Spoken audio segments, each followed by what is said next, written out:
The final unfolding of Noah's prophecy begins in the darkest hour the ancient world had ever known. The weight of the coming judgment hung silently in the air as if creation itself was holding its breath. The ground beneath Noah's feet had grown cold, and the skies above seemed heavier than ever before. All around him, the world continued to dissolve into chaos. The people who once laughed, traded, built cities, and celebrated now roared with violence, corruption, and wickedness that reached beyond anything the righteous man had ever witnessed. Yet Noah stood steady, because he knew something they didn't. The last part of the prophecy was about to be fulfilled, and nothing could stop what was coming. Noah had preached for more than a century, warning the people of their coming destruction. His voice carried across the valleys, echoed through markets, and pierced the night shadows where wickedness gathered. But the world had turned its face from God. His prophecy was dismissed as madness, superstition, or some old man's desperate imagination. Many mocked him publicly, but others went further, calling him dangerous, accusing him of stirring fear and disrupting their comfort. What they didn't know was that Noah wasn't trying to disturb their peace. He was trying to save their souls. Yet they refused to listen, and the hardness of their hearts became the final confirmation that the time of mercy was closing. The ark was nearly finished. Its massive frame loomed like a silent warning, a wooden mountain rising out of the earth. Every plank Noah hammered reminded him of the soon-coming reality. Every beam, every nail, every pitch-covered wall echoed the prophecy.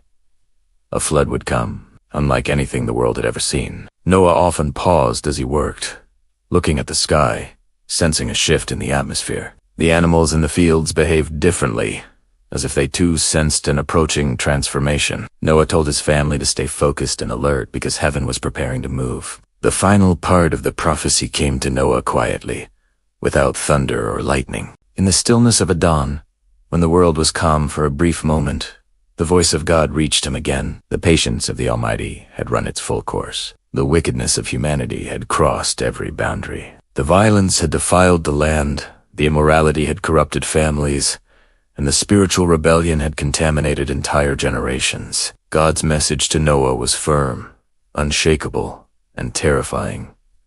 The time had come to enter the ark. When Noah shared this with his family, they felt the gravity of God's words. They had long believed everything Noah taught them, but hearing that the end was no longer distant shook their hearts. They knew what the prophecy meant.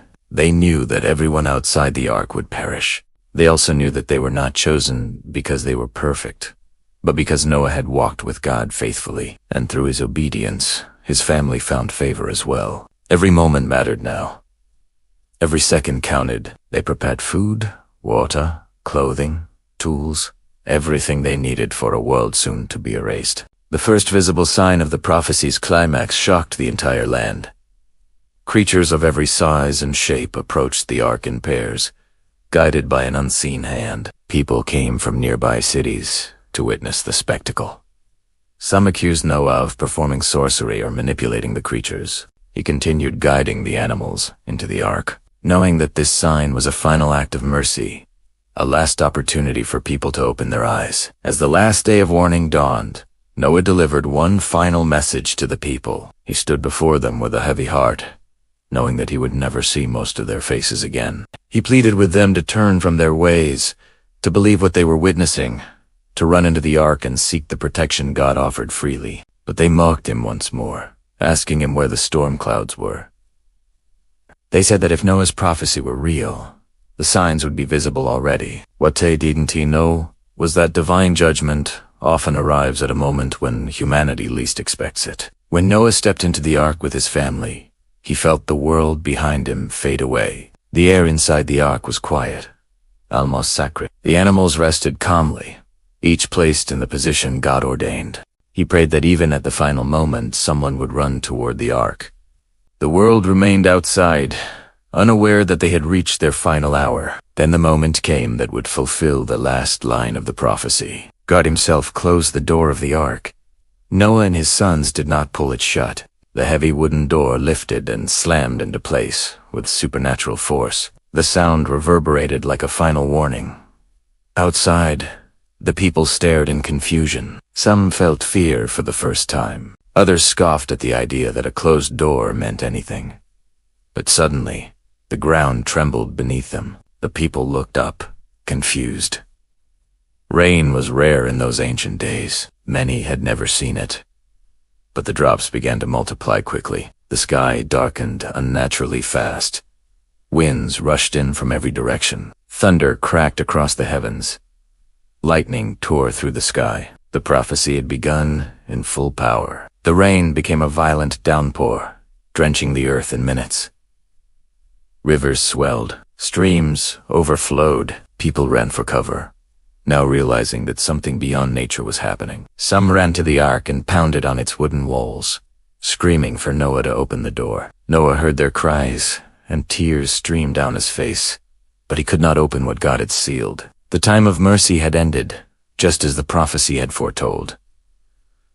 The earth itself broke open. Fountains from beneath the ground erupted, shooting water into the air like giant geysers. The waters rose quickly, swallowing everything in their path. Entire villages vanished in moments. Great structures built by human pride crumbled under the force of the flood. The world that defied God was being wiped clean, as Noah had warned for generations. Inside the ark, Noah and his family felt the great vessel shake as the waters lifted it from the earth. The ark creaked and groaned, but remained steady, just as God had designed it. Noah comforted his family, reminding them that they were safe in the hands of the Almighty. But he also did not hide the sorrow he felt. The cries that faded outside the ark were a sobering reminder that ignoring God's warnings always leads to destruction. For 40 days and nights, the rain continued without stopping. The sound was relentless.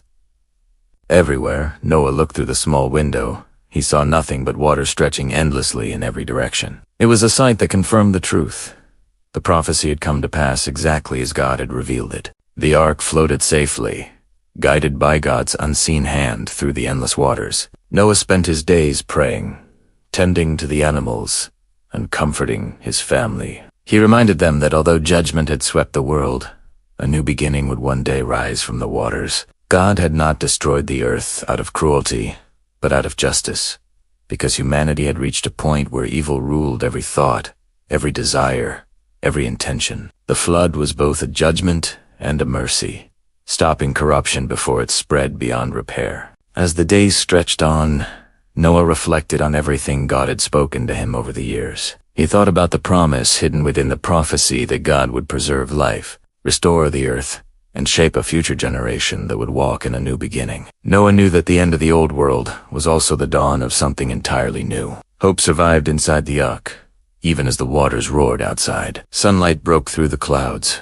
illuminating the vast ocean that now covered everything. The ark rested calmly on the waves, carried toward the destiny God prepared for it, and a new world was waiting beneath the surface, ready to emerge when God commanded.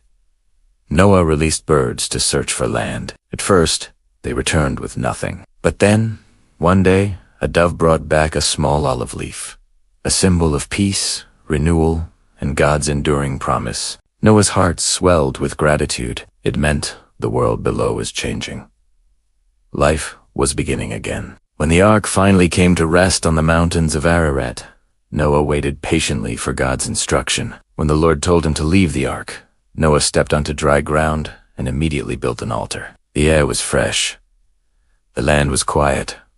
A world washed clean lay before him. Noah worshipped God with deep reverence, knowing he had lived through one of the greatest events in history. The prophecy had been fulfilled from beginning to end, and Noah had witnessed every part of it. Then came the final message from God, the restoration of the covenant. As a sign of this everlasting covenant, God placed a rainbow in the sky, a brilliant spectrum of colors arching across the heavens. It was a reminder that even in judgment, God's mercy prevails, and his love endures. Noah looked at the rainbow with awe, knowing that the story of humanity would continue, not because humanity deserved it, but because God chose to give grace again. The third part of Noah's prophecy ends not with destruction, but with redemption. It ends with a new beginning, a renewed earth, a restored promise, and a symbol of peace stretching across the sky. The world Noah stepped into was different, quieter, humbler, and free from the corruption that had once drowned it in darkness.